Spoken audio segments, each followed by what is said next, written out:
और इमरान खान कल जब 11-12 बजे जुमा भी वहीं पढ़ेंगे लिबर्टी चौक में ही निकलेंगे, तो मैं कल के दिन उनके साथ निकलूँगा। और उसके बाद अब मुझे ट्विटर आ गया है, जुमेरात को वो रवात पहुँचेंगे, जुमेरात की रात को, और जुमे को वो रावलपिंडी में दाखिल होंगे और शायान शान इंशाअल्लाह ताला रावलपिंडी जो है उनका इस्तकबाल करेगी।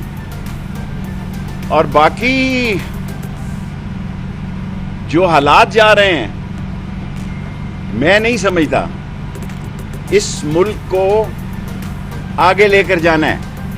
इमरान खान आईनी, कानूनी और पुरअमन तरीके से निकलेगा, कोई खून नहीं बहेगा। ना इमरान खान ने कभी खून बहा किया है, ना शेख रशीद कभी इस चीज़ की सोच रखता है। और कल के दिन सिर्फ मैं उनके साथ हूँगा, उसके बाद मैंने बाकी अपने शहर के मामलात और दूसरी जगहों को देखना है। और मैं ख़ास तौर पर राना सनाउल्लाह को ये कहना चाहता हूँ, बल्कि इमरान खान का पैगाम देता हूँ। अभी 1 घंटा मेरी उनसे मुलाकात हुई है कि इस्लामाबाद किसी के बाप का नहीं है, पाकिस्तान की कौम का है, 24 करोड़ लोगों का है। इस्लामाबाद के अंदर से इतने लोग निकलेंगे। अगर आपने कोई ड्रोन इस्तेमाल किया, अगर आपने राना सनाउल्लाह, अगर आपने कोई रबड़ की गोलियां, और जो आप कह रहे हैं कि हमने 12 बोर की इतनी 100 गनें मंगाई हैं, फिर आप इस्लामाबाद से भाग नहीं सकेंगे। आप में हिम्मत नहीं है इस्लामाबाद से भागने की। और पाकिस्तान को अमन की ज़रूरत है, मईशत तबाह है। डार को क्या मिला है मुझे बताएं। IMF वालों ने मुलाकात का टाइम नहीं दिया। जगह जगह भिखारी भीख मांग रहे हैं, जगह जगह भिखारी भीख मांग रहे हैं। सारी दुनिया को पता है कि ये एक गैर मकबूल हुकूमत है, लोग इनके साथ नहीं हैं। और इमरान खान ने अगर कोई मुलाकातें, यकीनन अब तो मुझे कह देना चाहिए, की हैं, क्योंकि इतने अहम जगह से ये बात आ गई है। इससे पहले मैंने कभी इस पर तबसरा नहीं किया। तो इमरान खान का एक ही मुतालबा है कि शफाफ इलेक्शन कराए जाए।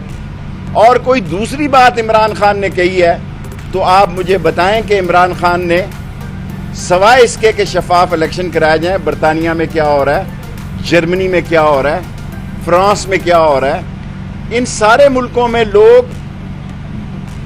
लोगों के जज्बात को इज्जत दे रहे हैं। अगर आपने लोगों की तजलील की तो पाकिस्तान में आज पहला दिन है, 23 तारीख को एक सहाफ़ी अरशद शरीफ शहीद हुआ और 27 तारीख को 4 दिन बाद दुनिया ने उसे अजमत का निशान बनाया है। दुनिया ने जो जिस अकीदत के साथ उसको इस जहान से रुखसत किया है, ये मुकाम बहुत कम लोगों को मिलता है। और ये लोगों को समझना चाहिए, जिम्मेदारान को समझना चाहिए कि हवा बदल गई है। हर आदमी की जेब में मोबाइल फोन है। किस किस के मोबाइल फोन को आप पकड़ेंगे हुजूर?